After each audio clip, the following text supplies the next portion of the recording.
everyone. I'm Tommy Rosenbluth, Program Coordinator at the Association, and I will be your staff rep during this virtual conference session.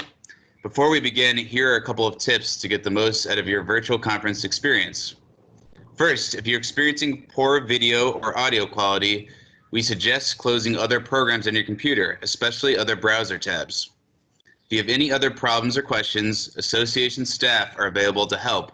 Give us a call at 610-708-3010 or send us an email at info@publicgardens.org.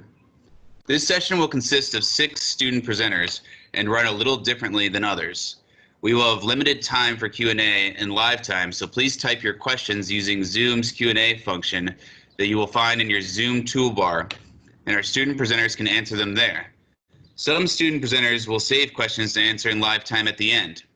Questions can be submitted anonymously. You can also upvote other questions to indicate you would like to hear them answered. Thank you and enjoy today's session. Hello, my name is Andrea Brennan, and I'm a PhD candidate getting ready to defend at Purdue University in the Department of Forestry and Natural Resources. And I'm very excited to share with you today my research on perceptions of land managers to the use of hybrid and genetically modified trees. So there are many species that are having trouble surviving the intense global changes hitting them now, from climate change to invasive pests and diseases, and trees are especially vulnerable to these stressors with their long life cycles. It is very hard for them to adapt and evolve quickly enough to survive. And so hybridization and genetic modification have been proposed and are currently being evaluated for some species as a tool to help them resist some of these stressors. And American chestnut might be the most well-known example where both of these technologies are being explored to help it combat chestnut blight, which is an exotic disease that has mostly rendered it functionally extinct. And so basically we need to be on the ball and proactive about understanding perceptions of hybrid and GM trees rather than reactive after the fact. This will help us in designing research to address concerns, as well as being able to plan out our communication strategies in using these types of trees, whether we want to persuade or dissuade or simply inform. And so I'm particularly interested in tree land managers, because these are the people, the big movers and shakers of the tree world, and they're the ones who are going to be using these types of trees in the biggest quantities. And by tree land managers, I basically mean professionals and even volunteers who are involved with really wide-scale tree planting, management, distribution, that type of thing. And it's a diverse group, so we have everything from urban land managers all the way to natural land managers and just everything in between. And so I specifically, in my research, wanted to target land managers in Indiana. Purdue University is in Indiana. It made sense to start there.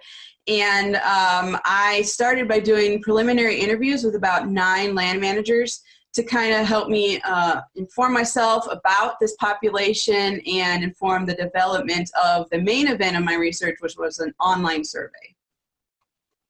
And so getting right down to the nitty-gritty, what were land managers most concerned about with using hybrid and GM trees? So overall, ecological concerns far outweighed economic concerns when they were given a list of different concerns and asked to express their level of concern on these issues. And within ecological concerns, the potential for invasiveness was the number one, the strongest concern. Within economic concerns, it was lack of performance knowledge. And you can see, though, the magnitude of difference between the number one ecological concern versus economic concern. 60% versus like 20 and 30% concerned. And so what purposes did land managers most agree and disagree with for using hybrid trees? And so I'll just guide you through this figure. On the left, we have strongly disagree all the way through strongly agree, and a gradient between them. And they're ranked in order of agreement. So different uses ranked from most agreement to least agreement. And in the top 3 uses, you'll see that they were most agreed with for using these hybrid trees for non-timber production, timber production, and conservation and restoration of at-risk species. At the bottom, you'll see that aesthetic value, recreation, and promoting biodiversity were the most disagreed with uses for hybrids. Now we'll just do the same thing, but for genetically modified trees. And overall, it was fairly similar rankings. They weren't strongly different. There was some shuffling about the rank order of the different agreement for the different uses. But you'll see that the same three uses were in the top three for genetically modified trees as for hybrid trees. But the order was slightly different in that conservation and restoration of at-risk species was in the #1 spot here versus it was #3 with hybrids. But at the bottom, it's the same three variables in the same order: aesthetic value, recreation, and promoting biodiversity. So now, what land managers were associated, what land manager characteristics were associated with these perceptions? So age was a big one. And basically, the younger the land manager, the more negatively perceived hybrids were, but the older the land manager, the more positively they were perceived. Interestingly enough, this trend flipped when it came to perceptions of GM trees. And the younger the land manager, the more positively they were perceived, and the older they were, the more negatively these types of trees were perceived. And this actually follows along with literature on technology in general, in that younger individuals tend to perceive and embrace newer technologies more and faster than older individuals. And so if we consider these as biotechnologies, genetic modification would be the newer of the technologies. Gender was another characteristic that influenced perceptions. And so females tended to more negatively perceive hybrids, while males tended to more positively perceive them. And this difference, though, it disappeared when it came to perceptions of genetically modified trees. The type of land managed also is associated with perceptions, but also actual use of these tree types. So the more urban the type of land being managed by the land managers was, the more positively they perceived hybrids, versus the more natural the land was, the more negatively hybrids were perceived. And this actually translated directly to actual use of hybrids, the exact same trend. But again, when it came to perceptions of genetically modified trees, the differences disappeared. Given all the legal restrictions there are now about using GM trees, I did not ask about actual use, so it's just hybrid use here. But concerns were another characteristic that were associated with not only perceptions, but actual use of these tree types. And so the type of concern was really important. So the greater the ecological concern, the more negatively hybrids were perceived, but the greater the economic concern, the more positively they were perceived. So we have opposite trends depending on the type of concern a land manager held. And this partially translated to actual use of hybrids, in that the greater the ecological concern, the less hybrids were used by land managers. But the economic concern was not associated with actual use. In this case, the perceptions for GM trees were the same as the perceptions for hybrid trees in terms of type of concern and direction of the concern. And so the big takeaways I just want you to be thinking about after this presentation are that the biggest concern for land managers was potential for invasiveness. So I think this is going to be really essential for researchers moving forward in targeting their research to understand invasiveness to help either alleviate or perhaps validate concerns about using these tree types. There was the most agreement for using this type of tree for species conservation and production. So land managers are going to be a little more resistant about using them for other things. And the different land manager characteristics can lead to different perceptions. So this isn't a cookie cutter uniform set of people. Even though they may all be involved with tree planting, they have different characteristics that lead to different perceptions and viewpoints. And we need to be aware about that when we're trying to craft our communications with them and talk with them about using these types of trees. And that's all. Thank you.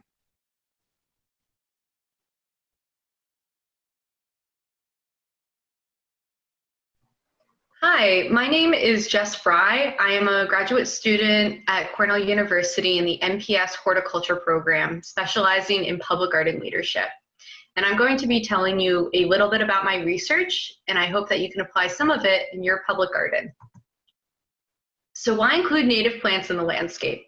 By examining many peer-reviewed papers, I identified some native plant benefits that make them important resources in our landscape. Many native plants offer a food source for insects, such as specialized caterpillars that only eat one species of plant. Inclusion of native plants can diversify a greatly homogeneous landscape by offering food for these insects, which also attracts birds that eat the insects. Birds rely on a steady source of food while feeding nestlings. One study found that 96% of terrestrial birds in North America reared their nestlings primarily on arthropod prey, such as spiders. Startling studies also show that there's a 53% loss of flora in Staten Island, 3 billion bird loss since 1970, and a 75% decrease of insects in Germany over the past 27 years. These losses are related. Native plants also play an important role in bridging fragmented habitats by offering diverse nectar sources for pollinators to fuel up while traveling. Native plants are important to the landscape. However, there is little reliable information available to the lay public that educates them on scientific-backed benefits, uses in the landscape, and sourcing of material. My hope is that public gardens as centers of science can educate visitors on the benefits and uses of native plants by referencing my compilation of reputable information. By using proper interpretive techniques, public gardens can also provoke value in the minds of their audience regarding native plants in the landscape. And so my goal for this presentation is for you to leave knowing the following: why native plants are important to our landscape, how interpretation plays a role in instilling value in the minds of our visitors, how to clarify interpretation of native plants, and that no garden is too small.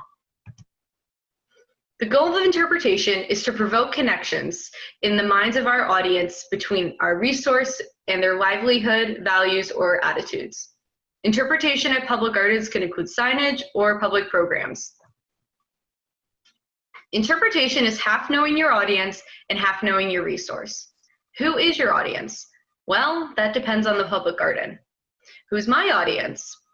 In order to create a successful toolkit, I needed an audience. I did not have enough time to survey a large group of people, so through a series of interviews with key stakeholders, I compiled some common attitudes and barriers that audiences hold. If your interpretation is not relevant to your audience, it will be stale and unsuccessful. Content that is encouraging behavioral changes, such as include native plants in your landscape, will be successful if it does not. It will not be successful if it does not address these barriers. So a common attitude that I identified is that native plants have a weedy and unkept aesthetic. Suggestions to deal with that are showcase beautifully designed landscapes using native plants, encourage visitors to use cues of care in their own landscape, such as mown lawn, removal of weeds, pruned shrubs and trees.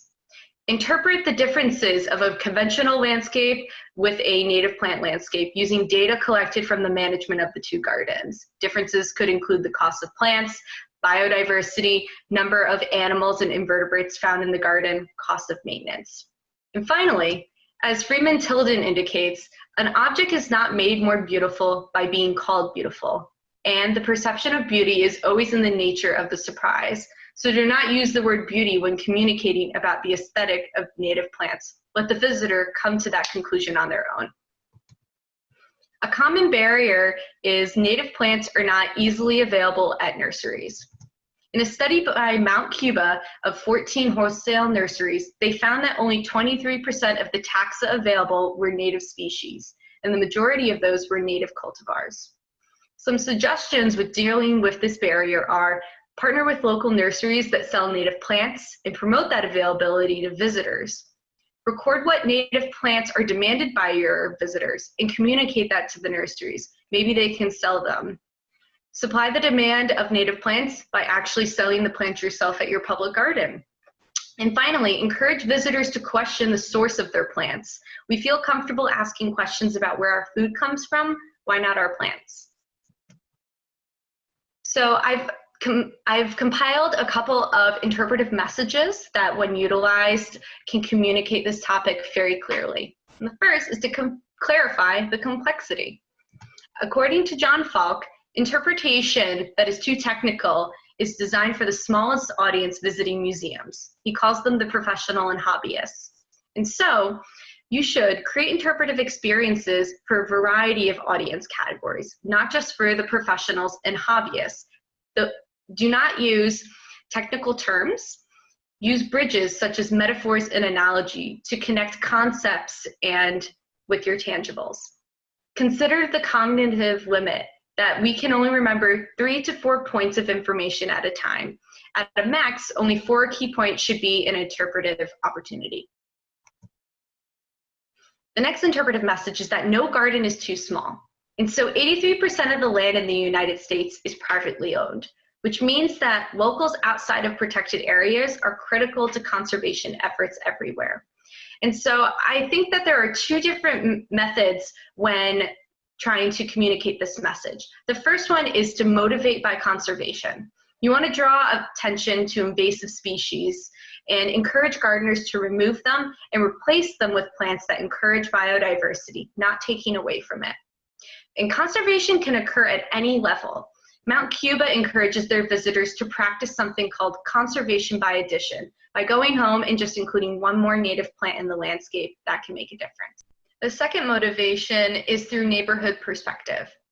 Encourage change in the visitor's neighborhood by seeking a written pledge of commitment. When individuals agree to a small request, it often alters the way they perceive themselves, as studies have shown. More context on the topics I have provided here, along with scientific papers that contain valuable peer-reviewed research, and more on interpretive studies will be included in my toolkit, which I plan to publish by fall 2020 on my website and on the APGA Resource Library. Thank you so much, and feel free to contact me about anything related to this presentation. And I will answer a couple questions now.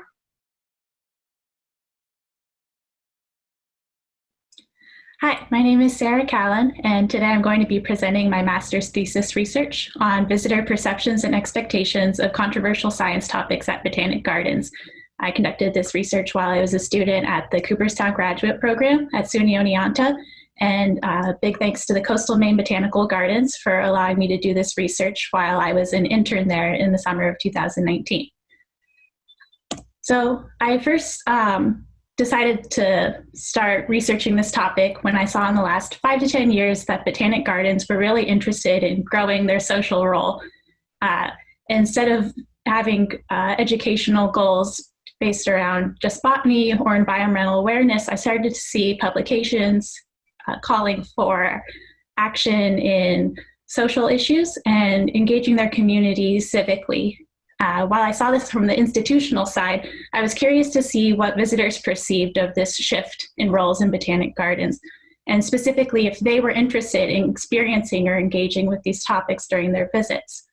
So in order to investigate this, I looked at pesticides, climate change, and genetically modified organisms, topics that had clear plant-based focuses, but also were things that people could become passionate about, defensive about, or were identity related. So to conduct this research, I administered a 3-page survey at the Coastal Maine Botanical Gardens during the month of July and August. And in those 2 months, I interviewed or surveyed 155 different individuals. And a gift that they received for taking the survey was this pollinator push garden seed mix, which was great for attracting families that are notoriously hard to survey. So that was really great to capture people that had children with them. The survey was administered in the native butterfly house at the Coastal Maine Botanical Gardens, which is near the entrance. This was chosen because people interacted with this space mostly on their entrance or exit to the garden, and it allowed me to capture people at the beginning or end of their time in the garden and not interrupt their experience during the garden. So really quickly, I'll just go over some visitor demographics. And you can see here, this might look like many of your gardens. Over half of the survey participants were over the age of 50. 90% of the survey participants indicated that their race was only white, and 79% indicated that they were female. Additionally, 91% of survey participants came with other people, only 9% came alone. I was able to survey 28.5% of people that had children or teenagers with them, showing some intergenerational groups.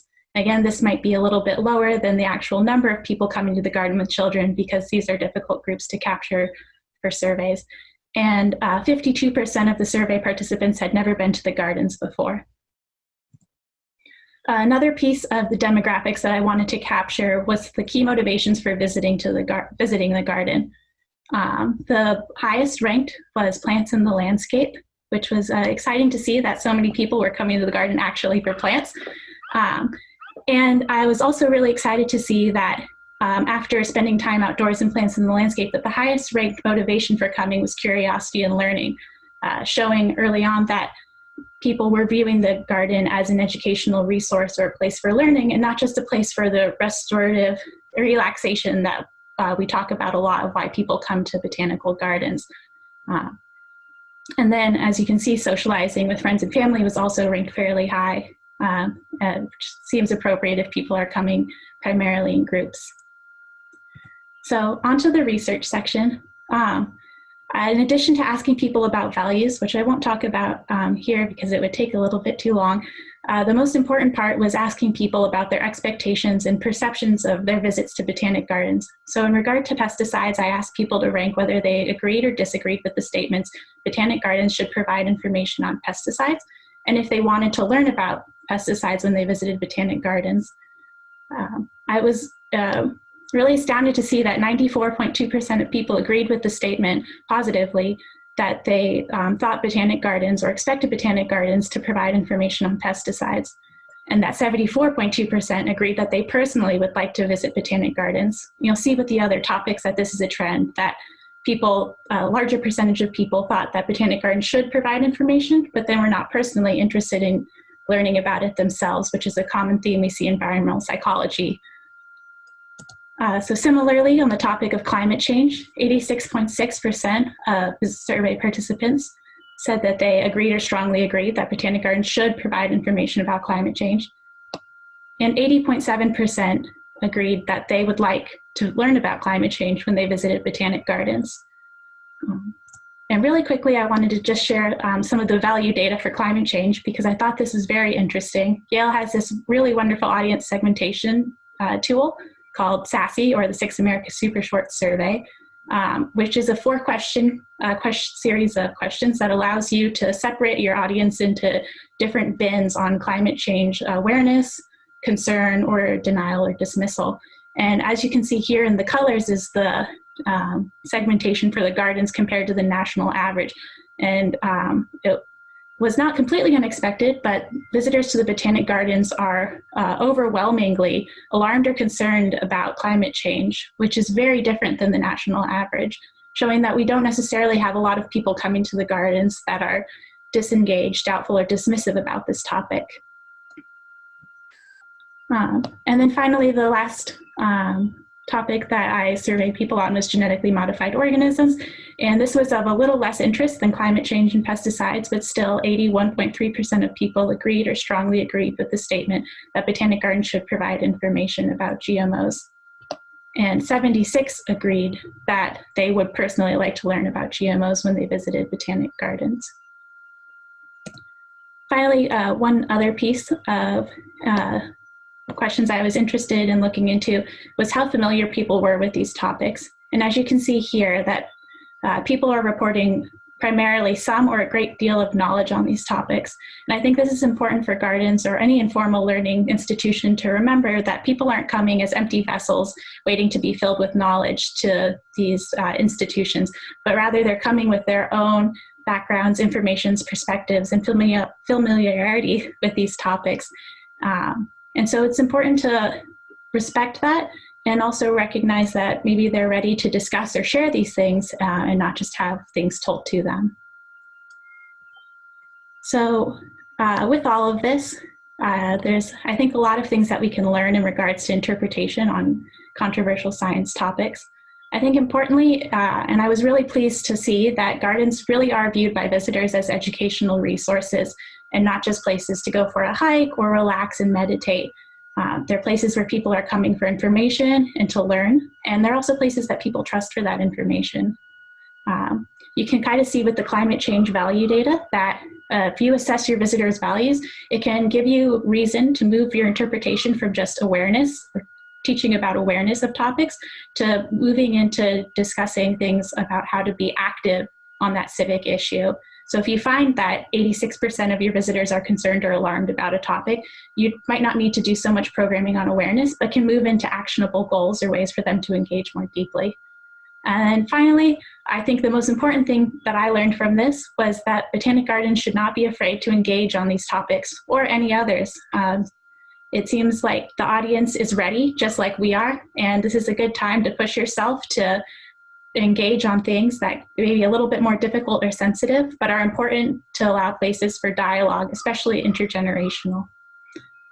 And that's all. Thank you so much for listening, and I'd be happy to take any questions.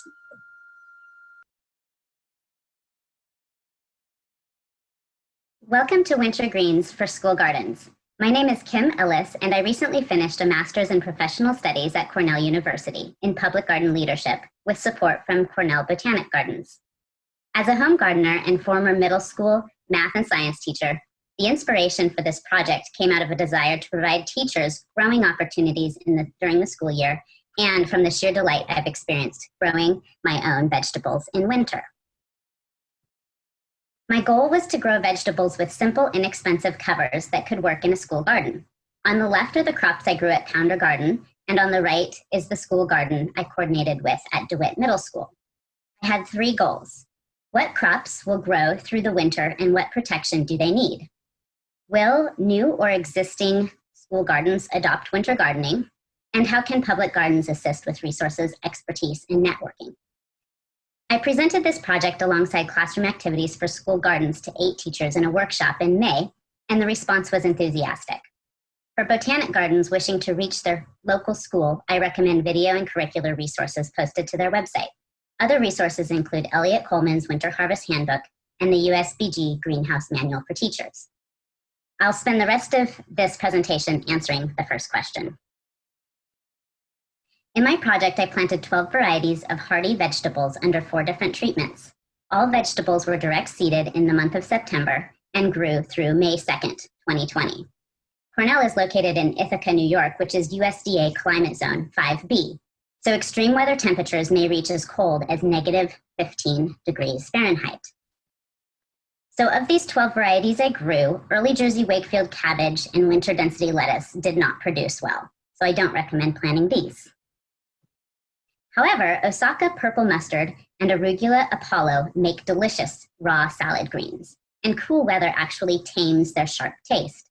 Harvest for these spanned late November to early May, but there was significant dieback during the coldest periods. Spinach, on the other hand, has slower growth, but it is extremely cold hardy. Lettuces are the most tender and do not hold up through the winter. However, they mature quickly enough to be harvested in late November, and if you don't pull them back out, they will come from the root in late March. However, their flavor becomes bitter as spring weather warms, and it doesn't take long for them to bolt. Dwarf blue Siberian kale was probably the hardiest of all the winter greens. It had no cold damage, and it's nice because the leaves remain small and tender. I typically sauteed these in oil, garlic, and salt, but the smallest leaves are nice in mixed salad greens. I grew Joan rutabaga with the intention of harvesting the root, which did not fully develop when I harvested it on May 1st. In addition, it was too woody and tough to eat. However, what I did learn is that these greens are edible, and they're even tastier than kale and just as hardy. They make for a wonderful sweet braising green. Now for carrots. I grew scarlet Nantes carrots, but Elliott Coleman of Four Seasons Farm in Maine recommends Napoli for a winter carrot. Carrots show zero cold damage during the winter, but should be planted in August in order to mature by December or January. They tend to become woody and lose their sweetness by springtime. I harvested these on May 2nd and roasted them. And though small, they were delicious. And last but not least, early purple sprouting broccoli is unique because it actually needs to grow through winter in order to sprout. The package says it's hardy to 18 degrees Fahrenheit, but it survived winter temperatures as low as -9 degrees Fahrenheit under row covers and cold frames. The cold damage you see on the left on the stem made it look gnarly, but it did not impact the spring harvest on May 2nd. The little purple heads are very small, but they make a beautiful addition to a salad and a garden. Okay, for the row covers and cold frames. All 12 crops grew under 4 different treatments. Garden beds 1 and 2 are actually called hotbeds because I buried horse manure below the garden beds to warm the soil. This is supposed to heat the beds through the decomposition process, but mine didn't work. So I was clued into this by the soil temperatures that I was taking and then confirmed in May when I dug down and saw that the manure had not composted. So beds 3 and 4 were covered by double fabric row covers, and this was a huge surprise at how well this worked. And bed 5 and 6 was a simple cold frame without any buried manure, and beds 7 and 8 in the back were a double row cover with plastic over the top of fabric. Surprisingly, the difference in crop growth among the treatments had little bearing. So I'd like to compare the row cover treatments and then the 2 different types of cold frames. For the double row covers, both of these treatments had an inner fabric row cover draped on rectangular wires, as seen on the left. Each also had outer row covers draped on large hoops. In the middle photo are beds 3 and 4, and these were the big surprise that just fabric row covers, 2 of them over each other, were sufficient to protect crops from winter cold. And they had a plethora of advantages. They're inexpensive to set up, they're effective, no plastic is needed, the rain and snow can penetrate to water the crops, and heat can dissipate on warm days. However, there are 2 disadvantages. It's very time consuming to cover and uncover crops, but this is easily overcome when used in a school garden because many hands make work light. The real disadvantage is that the fabric freezes to the ground and tears if you try to remove it. So you have to wait for a thaw to harvest, and this would not be a good choice if you want students to take crop measurements, such as soil temperatures and plant heights, on a regular basis. And then bed 7 and 8, I thought this was going to be an improvement, but it turned out to be worse than the double row fabric. The disadvantages for this plastic covering is that it's extremely slick when covered with snow, and your students are guaranteed to slip and fall on this like I did. And then secondly, the heavier weight of the plastic droops under the weight of snow, and so they end up sitting on top of the crops. Third, rain and snow can't penetrate the plastic to drink in a rain. And then finally, it's more detrimental to the environment because it's plastic rather than fabric. Finally, we come to the cold frames. Despite what you see on Pinterest, not every cold frame performs as advertised. On the left, you see the sturdy cold frames made with transparent corrugated roofing plastic. These are long-lasting and durable, but they did not trap the heat as well as the other frame. To partially overcome this, I recommend using foam closure strips that seal the edges, and I discovered these after my project. On the right, cold frames are made from 2 layers of 6mm opaque plastic film. It is the air pocket between the plastic films and the tighter seal that made this bed more effective. Unfortunately, they're a little more difficult to build because the plastic tears and sags easily. You also need plastic edging and a staple gun, as well as internal wood supports. So in addition to that, they also lack durability. I had a layer of ice form between the plastic and had to replace one. Both frames cost about $60. Now I would like to address the timing of planting and harvest. First, planting. This is dwarf Siberian kale planted at 2 different types, September 30th and September 16th. Here it is a month later and then a month later. And you can see that the importance of planting earlier rather than later because you get warmer weather and more growth. It's the shortened day length as well as the cold weather that really slows down plant growth. Now let's turn to the timing and method of harvest. This is bed 4, which only had a double fabric row cover. This was seeded on September 16th and ready for harvest on November 25th. However, I did not harvest, and here's 7 weeks later, on January 15th, I did harvest, and here's what it looks like. Notice how I harvested outer leaves only, and the plants continue to grow from the center. Here, 7 weeks later, you see March 2nd. You might be tempted to rip this out of the ground because it's not looking very happy, but I encourage you not to, because only 7 weeks later, April 21st, this is the exact same bed, the same plants, nothing new was planted. All this growth came back from the original roots. So there's lots of growth, lots of opportunity for harvest here. Now finally, this is about the time you might be wondering just how cold it was last winter. Here's the data taken from the nearest weather station at Cornell Orchards in Ithaca, New York. Notice that December, January, and February were the coldest months, and the lowest low recorded was -9 degrees Fahrenheit in February.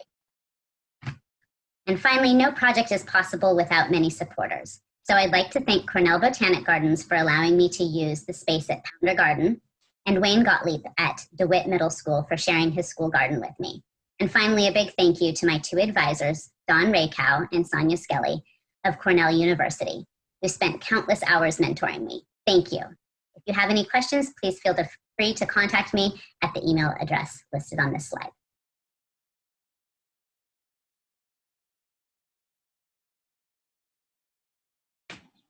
My name is Ryan Garrison, and I'll be presenting on the results of a study I did on the azalea lacebug for my master's thesis at the University of Washington. Thank you very much for attending.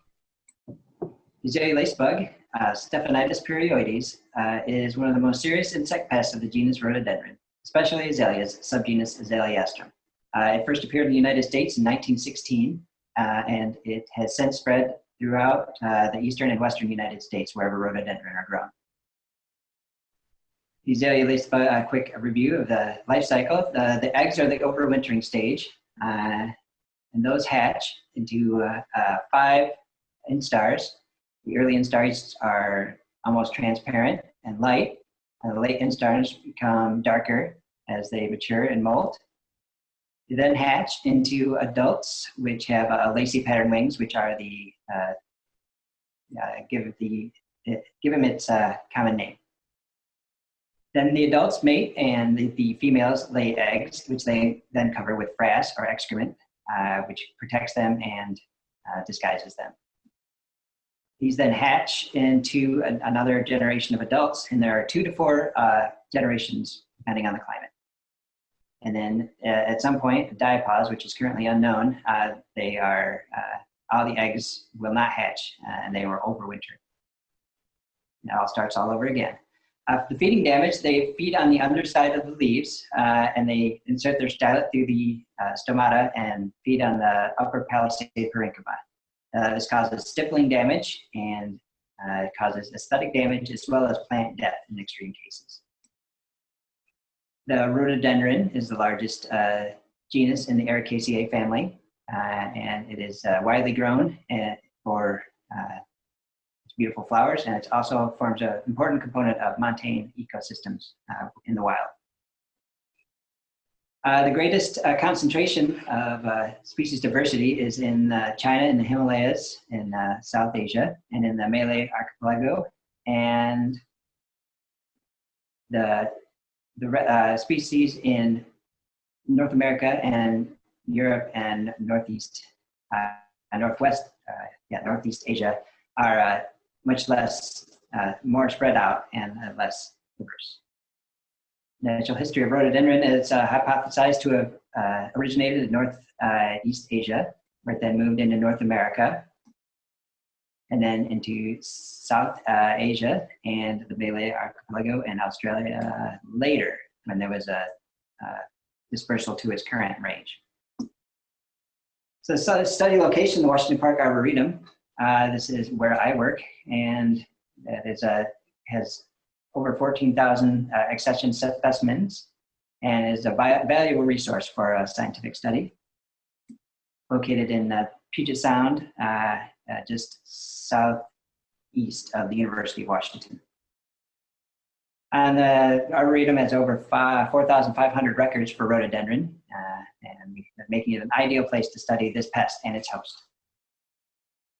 So it's 2 research objectives. We narrowed it down to the seasonality of azalea lacebug in Western Washington. To do this, we measured the phenology of azalea lacebug and developed a degree day model for seasonality.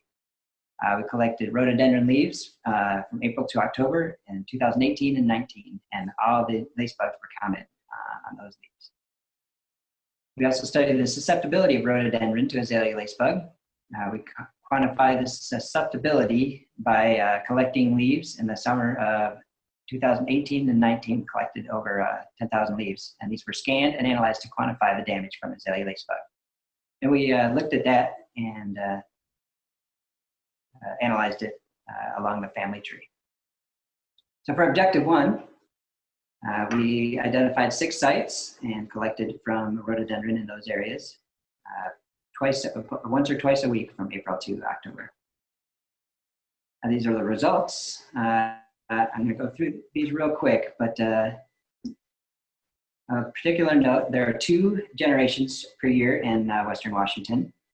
A large first generation and then a smaller second generation, a partial third. We identified the first generation to model because this is the most ideal time to control for azalea lacebug, and it's before the adults appear and start laying eggs again. So here are the results of the degree day model. The model is up on the left, and here's the predictions for the egg hatch, early instars, late instars, and adults, and the data corresponding with that model. We use this model to identify a window for control. This was from mean egg hatch, which turned out to be 172.7 degree days, to the first appearance of adults at 320 degree days predicted. We then took the last 5 years of data and used the model to predict when egg hatch happened and when adults appeared. And that's in an average year, that's from May 16th to June 12th. But on a very warm year, this could happen as early, egg hatch could happen as early as May 7th, and the appearance of adults could happen as late as June 24th. So there's quite a range of that window. So it's important to track degree days and to really pinpoint when that happens. So our conclusions for objective 1 were: the azalea lacebug has at least 2 generations and a partial third generation in Western Washington. In the average year, the most effective time to take control measures are between 172 and 320 accumulated degree days. And just within the most recent 5 years, this window is as early as the 7th of May or the 24th of June. So objective 2, to measure the susceptibility of different species, we collected leaves from 71 different rhododendron species in cultivars over 2 years in August. So that was to catch the most, that would be the most feeding, so it's after a full generation is fed. So leaves were scanned in the lab and analyzed to determine the proportion of leaf damage. And the damage proportion were examined across rhododendron phylogeny and different hierarchies of taxonomy. So that taxonomy we determined through a newer genetic analysis and the current morphological taxonomic consensus where those weren't available. So there's me collecting the leaves. So we took those leaves, brought them into the lab and scanned them immediately and determined the proportion of damage from those scans. And our results were the subgenus Azaleastrum, clade C, is the most susceptible to azalea lacebug. It had the highest overall proportion of damage, and all samples observed where I had some level of damage. Subgenus Rhododendron, clade A, was moderately susceptible, with some species showing little or no damage and some showing high proportions of damage. And subgenus Hymenanthes is the least susceptible, and most species sampled had no damage at all. So when we looked at the different hierarchies to examine this, the first was the most simple, which is the presence or absence of trichomes on the rhododendrons. So rhododendrons have scales or hairs or different types of trichomes. And we looked at lepidote, which is trichomes absent and trichomes present. Now with these, we found that they were not significantly different. But we didn't look at the structure of the different trichomes, so that could have an effect. Try that later. The effect of subgenus, the two lepidote species, subgenus Azaleastrum and subgenus Rhododendron, had the highest and least amount of damage. They were significantly different, and subgenus Hymenanthes had almost no damage and had the least amount of damage.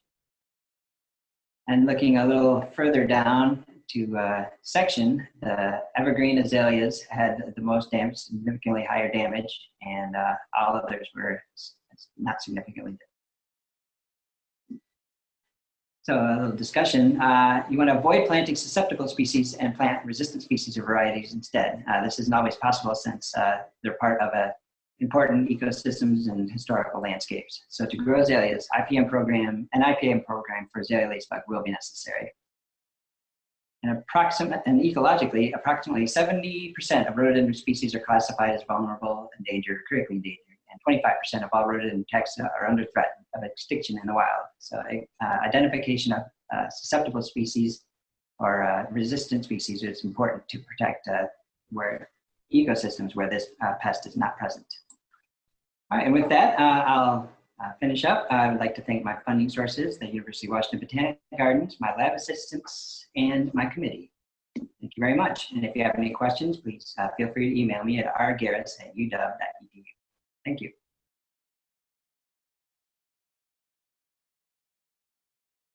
Hello, and welcome to my presentation of my toolkit for LGBTQ+ inclusion at public gardens.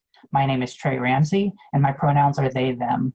I'm a Master of Professional Studies student studying horticulture at Cornell University with a focus in public garden leadership, working with Cornell Botanic Gardens.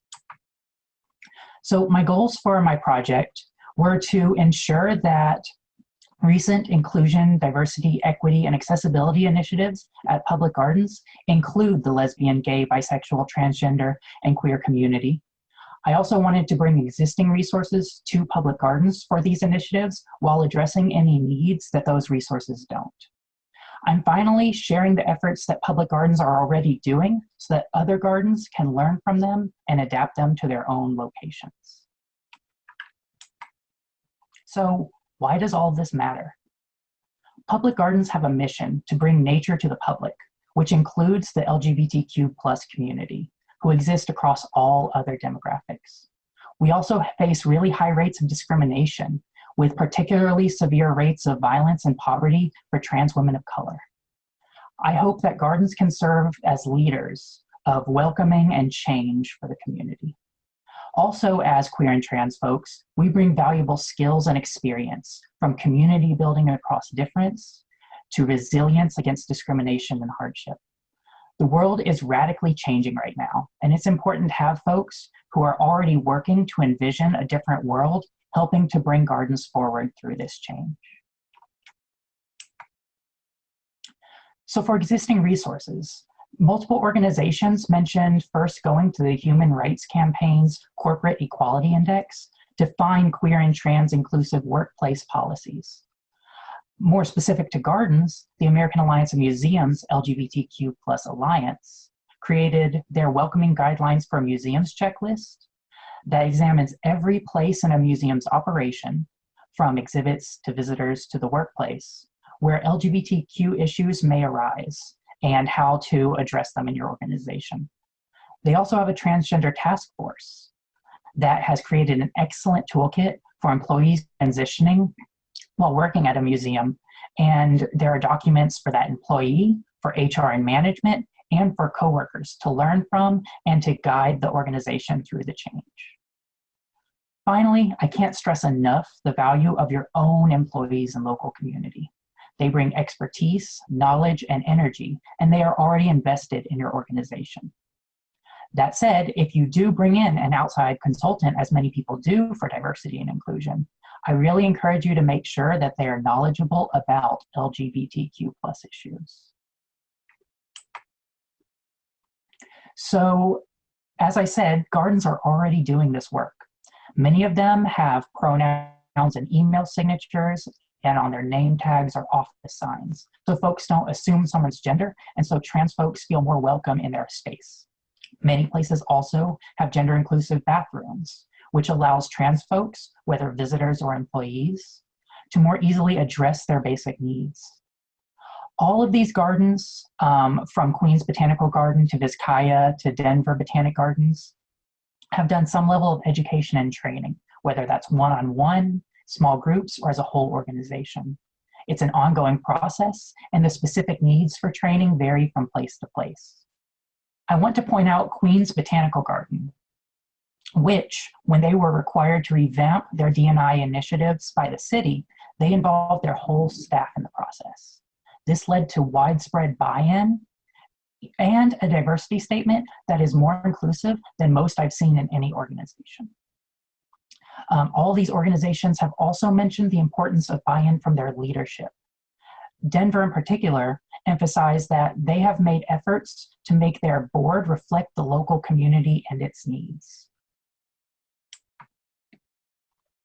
And for public outreach, there are gardens out there doing events geared towards the LGBTQ+ community. Just this year, I worked with Cornell Botanic Gardens to implement virtual tours in partnership with LGBTQ+ organizations on campus. And those tours included some queer history. We were intending to do those in person, but the pandemic happened, and so we moved them online. For years, QBG has put on tours and programs for the LGBTQ+ community during Pride, around New York City and Queens Pride. And there are other gardens out there who are doing drag shows, social events, and other events to bring in the queer and trans community. There were several recurring themes that popped up in my research. A small factor was cost. Diversity and inclusion efforts take time and money. And while there are ways to reduce cost and find ways to get resources for less money, it's important to realize that this work is already happening and really needs to continue, so you need to budget something for it. It's also important to have a plan for pushback from within the organization. This involves getting as much buy-in as possible from all levels and educating those who are willing to learn, which is a long process. And if there are folks who aren't willing, you have to be willing to leave them behind. The most successful organizations I talked to achieved 99% buy-in from their org, and they were willing to let folks go if they refused to learn or if they contributed to a hostile environment. And you also really need to work with the community that you hope to reach and make sure your work reflects their needs and that you're not imposing something that you think they need. Finally, we need to make sure that our efforts include trans folks and queer and trans people of color. Right now, we see what happens when we don't include those voices, and we need to make sure that we're not centering white, gay, and lesbian men and women in our efforts. I'm going to finish my toolkit later this summer as I finish up my program, and it's going to include many more details and resources.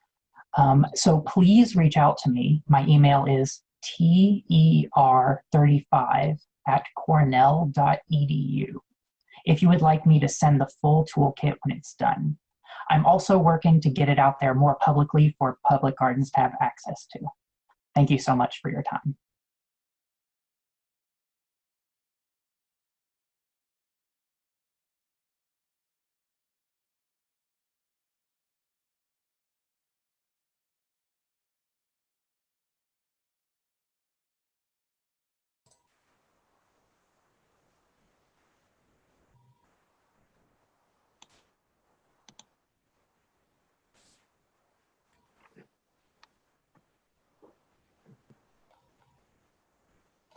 Thank you all for joining us. And now we're going to open it up to some questions that our student presenters are going to.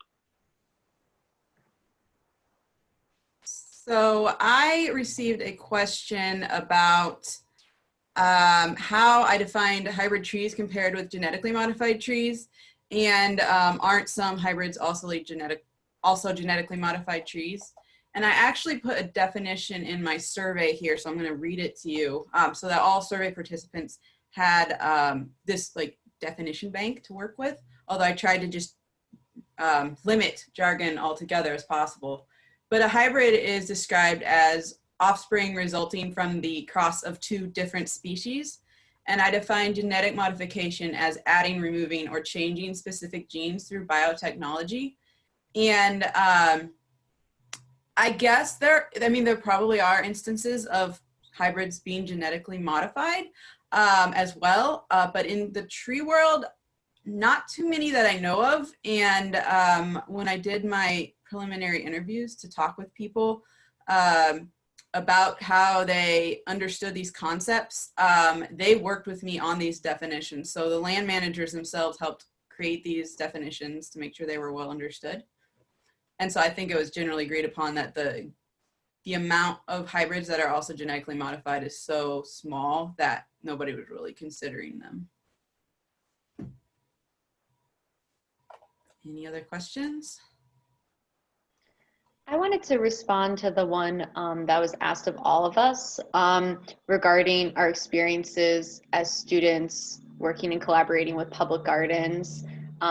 What did I find the most valuable thing working with them, and what I would want other students to consider while doing collaborations? So with my research, I worked remotely with Lady Bird Johnson Wildflower Center down in Texas, Native Plant Trust in Massachusetts, and Mount Cubis Center in Delaware. And my relationship with them was mostly based on a single interview that I did with multiple staff at each organization, and it only lasted like under 2 hours. But it was really enjoyable to talk with all these different people at these gardens that I wasn't very familiar with, and hear about information regarding their projects and their opinions and different examples related to interpretation of native plants at gardens. And the thing that I think other students should consider if they're going to do something similar is to work with your collegiate support system to really like hone in on your interview questions. That way you're still, everything you're asking still somewhat supports your research objective, because it's really easy when you are talking to people that have the same values, that are interested in the same thing, for you to like go down a rabbit hole and segue away from your questions. And sometimes that happens, and I got a lot of really great quotes and content from some of those scenarios, but it was good to always drive people back to my questions so that I actually got what I had planned on and didn't waste their time or my time. So I'll go ahead and answer the question that came in for me. Somebody asked, what do you think is the reason many or most gardens still do not engage with controversial topics? And I think there are a couple of reasons. The first being the fear of alienating visitors, that I think stems from the false assumption that visitors are not coming to the garden to engage with these things, but that they're here at gardens for leisure time activity. And so that's why I really felt it was important to measure visitor perceptions of these things, to show that this ideal to grow the social role of gardens isn't just coming from the garden side, but actually is supported by the visitor. So it is a false assumption that people don't want to engage with these things. People really are interested in it. I also think gardens may be hesitant to engage with these topics because it's just not really well integrated into their mission or values. And so it can be hard to defend to senior leadership or staff that you should be putting time and effort into growing the social role when conservation or other parts of plant biology are really the core part of your mission. But I think we can see that your conservation goals won't necessarily be met without also engaging people on these controversial topics. And then I also think a huge component of properly engaging with controversial topics is giving staff the confidence to feel like they can effectively facilitate these conversations. And so putting time and energy into growing staff skills and capabilities to navigate difficult topics is a really important way to tackle addressing these things. And I would also like to address the question that was directed to all of us. I gave a brief answer in the chat, but I just want to say that gardens, especially for diversity and inclusion efforts, but I think across the board, are facing many of the same challenges. And so they have a lot to learn from each other.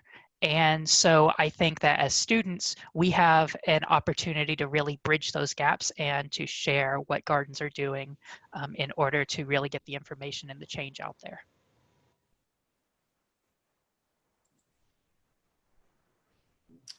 All right, well, that is all the time we have for this session today. If you'd like to keep the discussion going, please click the live discussions tab on the conference website and start a topic. We'd like to thank our presenters and all of you for being a part of today's student presentations. And that wraps up today's programming. Thanks again for attending. See you Thursday for our final day of the 2020 virtual conference. And have a great afternoon, everybody.